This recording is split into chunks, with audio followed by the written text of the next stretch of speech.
I've been in the process of trying to build a couple real-life decks with the cards that I have, and I picked up some Zacian cards a while back, and there's some other ones that I picked up and realized, like, oh, I'm actually kind of close to building an IRL Zacian, like a Turbo Zacian Zamazenta deck.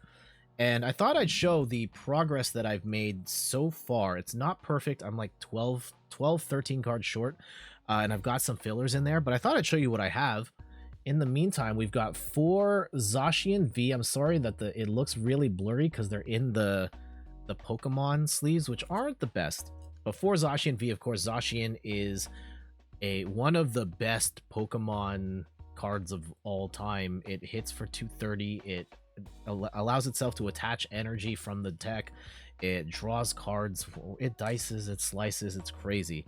We've got 1 Zamazenta. I recently picked this up yesterday at the store while buying singles, and of course this has the ability to block VMAX attacks.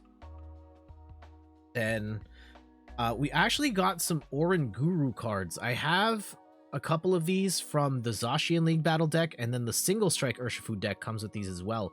So having a pair of Orin Guru to switch the cards around. Unfortunately, I don't have Rotom Phone, so I can't make the play of switching whatever card I want to the top and then using Orin Guru to swap them. However, I can use Orin Guru to tuck an energy away for that extra Intrepid Sword attachment for Professor's Research. Of course, I've got 4 Marnies in this. Some run 4, some run 3 variations of this deck. I've got 2 tool scrappers to get rid of any sort of tools along the way.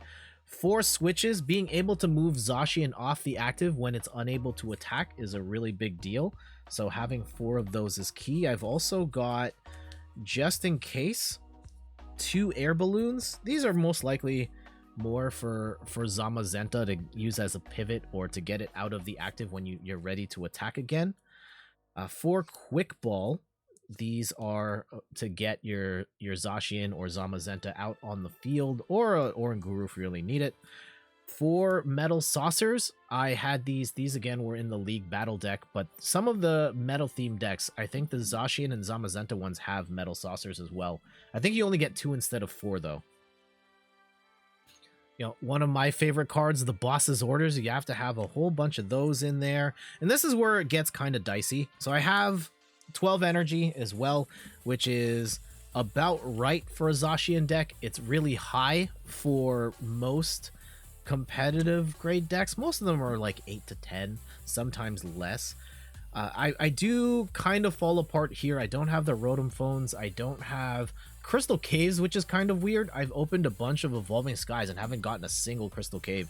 So pretty much all of my stadiums are placeholder right now. I've got Training Court, which isn't really that great for Zacian, and 2 Skaters Parks, which are awful, but I have them just to knock Path to the Peak off while I don't have anything. Some versions of this deck run Crushing Hammer.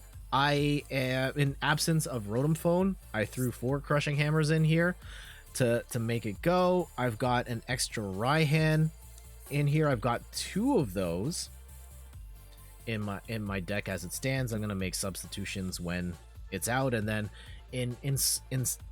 instead of Cape of Toughness, because I don't have 4 Cape of Toughness right now, I've got 1 Big Charm, which gives you plus 30 to your Pokemon. I've got Rusted Shield, which actually gives Zamazenta plus 70 HP health, and then I have a Pal Pad and a Pokegear 3.0. It's not perfect, and I am using a couple of cards here and there just to get it up to 60 and make it somewhat playable. I would think that the core of Zacian, Zamazenta, Orin Guru, and then kind of your core trainers is enough to get by, at least in the immediate term for me. I'm not going to be playing in any IRL tournaments or anything anytime soon, but it's fun to build these decks with the cards that I have.